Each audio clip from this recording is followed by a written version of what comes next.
नमस्कार। उत्तर प्रदेश चुनाव के लिए नए समीकरण बनते नजर आ रहे हैं। आखिर पूर्वांचल और पश्चिमी यूपी की 266 सीटों का क्या कहता है चुनावी गणित, इसको लेकर महत्वपूर्ण आंकड़े सामने आ चुके हैं। और उत्तर प्रदेश के लिए अगर बात करें तो ज्यादा वक्त बचा नहीं है, कभी भी तारीखों का ऐलान हो सकता है।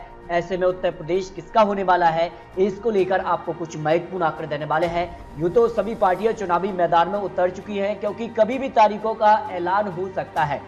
पिछले अगर 2017 चुनाव की अगर बात करें तो यहां पर 4 जनवरी को जो है यहां पर तारीखों का ऐलान हुआ था। उत्तर प्रदेश के लिए 7 चरणों में चुनावी के लिए यहां पर तारीखों का ऐलान हुआ था। पहला चरण 11 फरवरी, दूसरा चरण 15 फरवरी, तीसरा 19, चौथा 23 फरवरी और पांचवा 27 फरवरी, छठा 4 मार्च और 7वां 8 मार्च, जिसके नतीजे 11 मार्च को घोषित किए गए थे। ऐसे में अगर बात करें तो ज्यादा वक्त बचा नहीं है, कभी भी चुनाव आयोग यहां पर उत्तर प्रदेश चुनाव के लिए तारीखों का ऐलान कर सकता है। तो ऐसे में पूर्वांचल और पश्चिमी यूपी की 266 सीटें काफी महत्वपूर्ण हो जाती हैं और यहां पर हर एक पार्टी अपनी पूरी दम दिखाई दे रही है, क्योंकि अगर बात करें तो इन 266 सीटों में से बीजेपी ने 2017 में बहुमत हासिल कर लिया था। तो क्या 2022 में भी कुछ ऐसा होने वाला है? लेकिन जमीनी हकीकत क्या कहती है? अखिलेश यादव इस बार बड़े यहां पर कह सकते हैं कि जिस प्रकार के दावे कर रहे हैं और जिस प्रकार से जनता उनके पक्ष में दिखी है, उसके बाद कहीं ना कहीं अब उत्तर प्रदेश चुनाव 2022 बेहद ही चुनौतीपूर्ण होने वाला है। तो क्या कहता है यहाँ के ब्राह्मणों का समीकरण? और ये माना जाता है कि उत्तर प्रदेश में अगर किसी को सरकार बनानी है तो ब्राह्मणों का आशीर्वाद उन्हें मिलना जरूरी हो जाता है। तो ब्राह्मण वोट बैंक के भी आपको आंकड़े दिखाने वाले हैं। आखिर पूर्वांचल और पश्चिमी यूपी के लिए क्या कुछ आंकड़े बनते नजर आ रहे हैं, क्योंकि यहां पर बात करें तो पूर्वांचल और पश्चिमी यूपी की 266 सीटें ये तय कर देंगी आखिर उत्तर प्रदेश में क्या योगी आदित्यनाथ सरकार बरकरार रहेगी या फिर अखिलेश यादव की होने वाली है वापसी। इसको लेकर आपको महत्वपूर्ण आंकड़े देने वाले हैं। तो प्रधानमंत्री मोदी जी हो या फिर अमित शाह जी हो, या फिर कह सकते हैं जिस प्रकार से यहाँ पर कृषि कानून वापस लिए गए हैं और तीनों जो कृषि कानून के बाद कहीं ना कहीं किसानों की घर वापसी भी हो चुकी है, तो क्या इसके बाद पूर्वांचल और पश्चिमी यूपी में जो चुनावी गणित है किसानों का, उसके बाद कितनी हलचल देखने को मिल सकती है? आखिर अखिलेश यादव के लिए क्या कुछ आंकड़े हैं जिस कार का उनके साथ लोगों का हुजूम दिखा है?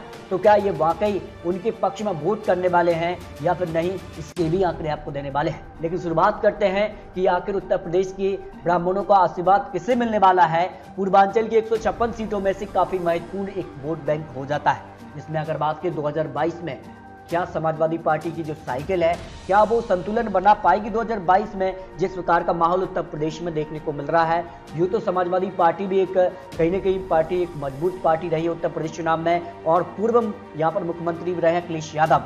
तो बीजेपी के समर्थन में यानी योगी आदित्यनाथ के समर्थन में बीजेपी की तरफ से बड़े बड़े दिग्गज नेता चुनावी मैदान में उतर गए हैं। तो क्या अखिलेश यादव कुछ नया करने वाले हैं या फिर क्या कुछ यहाँ पर जो है खबर सामने आई है उत्तर प्रदेश चुनाव के लिए पूर्वांचल और पश्चिमी यूपी का जो नया समीकरण बनता नजर आया है, क्योंकि हर एक दिग्गज नेता जो है यहाँ पर चुनावी मैदान में उतर गया। तो यहाँ पर पूर्वांचल के लिए अगर बात करें तो पूर्वांचल का क्या हो सकता है आंकड़ा, इसके संपूर्ण आंकड़े आपको दिखाते हैं। देखिए अगर बात करें पूर्वांचल का जातीय आंकड़ा पर गौर करें तो किस प्रकार का है, यहाँ के मुस्लिम वोट बैंक पर गौर करें तो करीब 15 से 16% आ जाते हैं। ये भी काफी महत्वपूर्ण हो जाता है कि इस बार जो है मुस्लिम वोट बैंक किस तरफ जाने वाला है, क्योंकि 2017 चुनाव में तो यहाँ पर समाजवादी पार्टी कांग्रेस मिलकर चुनाव लड़ी थी, तो कहीं ना कहीं जो मुस्लिम वोट बैंक था उसका फायदा इनको मिला था। लेकिन अब जो है कांग्रेस अलग चुनाव लड़ रही है, समाजवादी पार्टी छोटे दलों के साथ गठबंधन कर रही है, लेकिन कांग्रेस और यहाँ पर बीएसपी के साथ उनका गठबंधन नहीं हुआ। राजपूत वोट बैंक की बात करें तो करीब 6 से 7% आ जाते हैं, जबकि यहाँ पर महत्वपूर्ण वोट बैंक है वो है मुस्लिम वोट बैंक। या दोस्तों मुस्लिम वोट बैंक पर गौर करें तो 9 से 10% है, और कहीं ना कहीं ये ऐसा वोट बैंक रहा है जो अब किस तरफ झुकेगा ये काफी महत्वपूर्ण होगा। और जिस तरफ ये वोट बैंक जाता है समझ लीजिए उत्तर प्रदेश में उसकी सरकार बनना तय माना जाता है। लेकिन हाल ही में जो खबर आई है कि कई बड़े दिग्गज नेता ब्राह्मण चेहरे जो है वो समाजवादी पार्टी ज्वाइन कर गए हैं। इसके अलावा यादव वोट बैंक की बात करें तो 13 से 14% है, और एक तरफा यादव वोट बैंक का समर्थन समाजवादी पार्टी को मिलता रहा है। निषाद वोट की बात करें तो 3 से 4% है, राजभर की बात करें तो 3 से 4%, कुर्मी वोट 4 से 5% है, मौर्य अगर 4% है, दलित वोट बैंक भी काफी महत्वपूर्ण हो जाता है कि 20 से 21% जो है पूर्वांचल के लिए जो दलित वोट बैंक है वो किस तरफ जाने वाला है, क्योंकि कहीं ना कहीं ये काफी महत्वपूर्ण हो जाता है। दलित वोट बैंक किस तरफ झुकने वाला है ये काफी महत्वपूर्ण हो जाता है। लेकिन इसके अलावा अगर बात करें तो मुस्लिम वोट बैंक पर भी गौर करना होगा, क्योंकि यहाँ के लिए अगर बात करें 16 से 17% है और ये माना जा रहा है कि अज़हरुद्दीन ओवैसी चुनावी मैदान में उतर रहे हैं। तो कहीं ना कहीं इसका फायदा किसे होगा, इसका फायदा माना यह जा रहा है, राजनीतिक विश्लेषण जो अनुमान लगा रहे हैं ऐसा अगर होता है तो इसका फायदा सीधे तौर पर बीजेपी को होगा।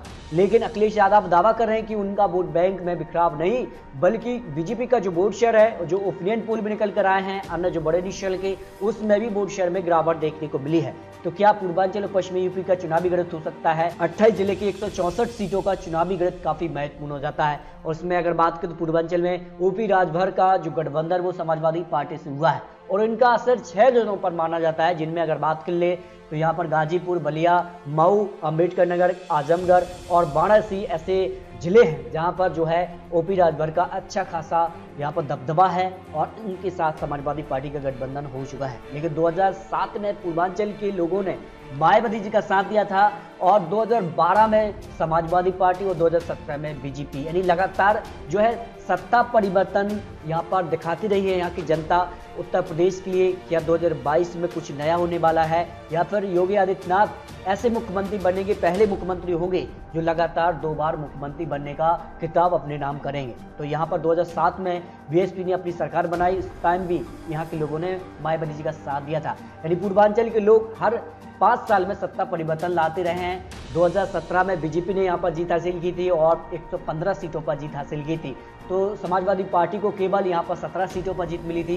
यहाँ पर बात कर लेते हैं और इस प्रकार से यहाँ पर बात करें तो पूर्वांचल के लिए कहीं ना कहीं यहाँ पर जो है समर्थन जो है जिस पार्टी को मिला है उसकी सरकार लगभग बनना तय माना गया है। यहाँ पर अगर बात करें तो जो नया सर्वे सामने आ रहा है इसमें अगर बात की तो बीजेपी को 61 से 65 सीटें मिलने का अनुमान लगाया जाए, समाजवादी पार्टी को 51 से 55 सीटें, बसपा को 4 से 8 सीटें, कांग्रेस को 2 से 6 सीटें, अन्य खाते में 2 से 6 सीटें। पूर्वांचल को लेकर जो आंकड़े निकल कर आए हैं। अब बात कर लेते हैं पश्चिमी यूपी का क्या चुनावी गणित, जो नया सर्वे यहाँ पर निकलकर सामने आ रहा है और अंत में आपको सभी 266 सीटों का क्या यहाँ पर जो है आंकड़ा निकल रहा है। सभी 266 सीटों पर इस वक्त किसका पलड़ा यहाँ पर भारी नजर आ रहा है? यूँ तो प्रधानमंत्री मोदी जी नए यहाँ पर कैसे शिलान्यास कर रहे हैं, एयरपोर्ट का हो या फिर कहीं ना कहीं सड़कों का निर्माण हो या फिर कहीं ना कहीं परियोजनाओं की शुरुआत भी प्रधानमंत्री मोदी जी उत्तर प्रदेश चुनाव से पहले करते नजर आए हैं। तो क्या इसका फायदा सीधे तौर पर बीजेपी को मिलने वाला है? इसको लेकर भी आपको कुछ महत्वपूर्ण देने वाले हैं, क्योंकि किसान आंदोलन अब खत्म हो चुका है और कहीं ना कहीं तीनों कृषि कानून वापस हो चुके। तो किसका फायदा कितना प्रभाव डाल रहे थे किसान? कहीं ना कहीं किसानों का जो प्रभाव था वो करीब 120 विधानसभा सीटों पर था। ऐसे में किसानों का आंदोलन खत्म होने से क्या बीजेपी को फायदा होने वाला है? लेकिन अनुमान ये माना जा रहा है कि किसान नेता कहीं ना कहीं एक अपना नेता और अपना अगर उन्होंने एक नया नेता चुनकर अगर इस क्षेत्र में उतारा तो फिर इसका नुकसान कैसे हो सकता है? माना यह जा रहा है कि कहीं ना कहीं जो है राकेश टिकैत यहाँ पर चुनावी मैदान में उतर सकते हैं। जो बीजेपी को समर्थन मिला था उसमें फिर गिरावट देखने को मिल सकती है।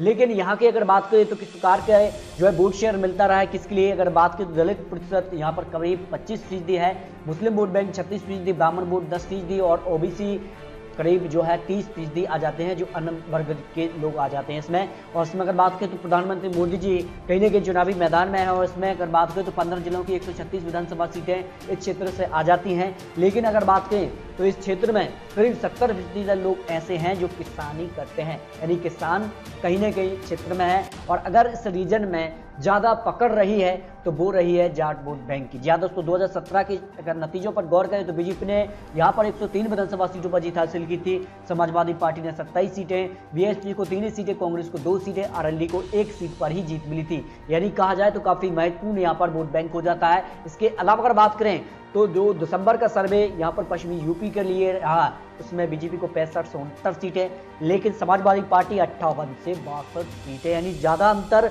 बीजेपी और समाजवादी पार्टी में दिखाई नहीं दे रहा है। यानी कहीं ना कहीं ये चुनाव एक तरफा आप नहीं मान सकते हैं, बल्कि समाजवादी पार्टी और बीजेपी के बीच कड़ा मुकाबला यहाँ पर देखने को मिल सकता है। लेकिन उत्तर प्रदेश के लिए अगर बात की तो पश्चिमी यूपी और पूर्वांचल की 266 सीटों पर गौर करें तो किसका पलड़ा इस वक्त भारी नजर आ रहा है? क्योंकि 2017 चुनाव में इन दोनों रीजनों पर बीजेपी को बहुमत का आंकड़ा मिल गया था, लेकिन इस वक्त बड़ा उलटफेर है और अब क्या आंकड़े निकल रहे हैं?